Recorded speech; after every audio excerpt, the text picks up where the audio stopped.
తెలంగాణ సాగునీటి ప్రాజెక్టులకు సుప్రీంకోర్టులో బిగ్ రిలీఫ్ లభించింది. పాలమూరు రంగారెడ్డి, సీతమ్మ సాగర్, గౌరవెల్లి ప్రాజెక్టుల పర్యావరణ అనుమతులకు లైన్ క్లియర్ అయింది. కేంద్ర పర్యావరణ శాఖ 2021 నాటి ఆఫీస్ మెమొరాండంను సుప్రీంకోర్టు కొట్టివేసింది. తీర్పును భవిష్యత్తు వర్తింపు విధానంలో అమలు చేయాలని ఆదేశించింది. ఇప్పటికే మంజూరైన పర్యావరణ అనుమతులకు ఎలాంటి ఢోకా లేదని ధర్మాసనం స్పష్టం చేసింది. 2021 మెమొరాండం ద్వారా పొందిన అనుమతులన్నీ చెల్లుబాటులో ఉంటాయని సుప్రీంకోర్టు పేర్కొంది. దీంతో ఇక తెలంగాణలో ప్రాజెక్టుల నిర్మాణాలకు చట్టబద్ధమైన రక్షణ లభించినట్లయింది. ఈ తీర్పు సందర్భంగా సుప్రీంకోర్టు కీలక వ్యాఖ్యలు చేసింది. కార్యనిర్వాహక ఉత్తర్వులతో చట్టాలను భర్తీ చేయడం కుదరదని సుప్రీంకోర్టు వ్యాఖ్యానించింది. అత్యవసర పరిస్థితుల్లో మినహాయింపులు ఇవ్వాలంటే కేంద్రం చట్టబద్ధ నోటిఫికేషన్ తీసుకురావాల్సిందేనని స్పష్టం చేసింది. ఇప్పటికే పూర్తయిన లేదా జరుగుతున్న కీలక ప్రాజెక్టుల పనులకు ఏ అడ్డంకి లేదని ధర్మాసనం పేర్కొంది.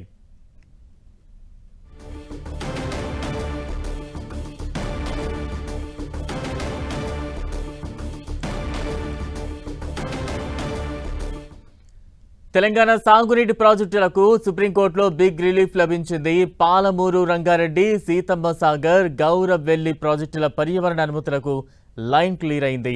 కేంద్ర పర్యావరణ శాఖ 2021 నాటి ఆఫీస్ మెమొరాండంను సుప్రీంకోర్టు కొట్టివేసింది.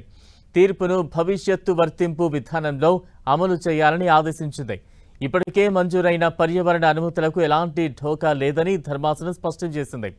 2021 మెమొరాండం ద్వారా పొందిన అనుమతులన్నీ చెల్లుబాటులో ఉంటాయని సుప్రీంకోర్టు పేర్కొంది.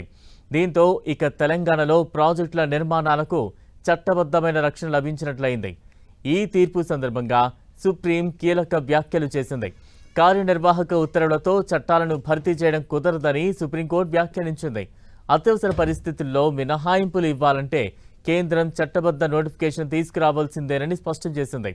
ఇప్పటికే పూర్తయిన లేదా జరుగుతున్న కీలక ప్రాజెక్టుల పనులకు ఏ అడ్డంకి లేదని ధర్మాసనం పేర్కొంది.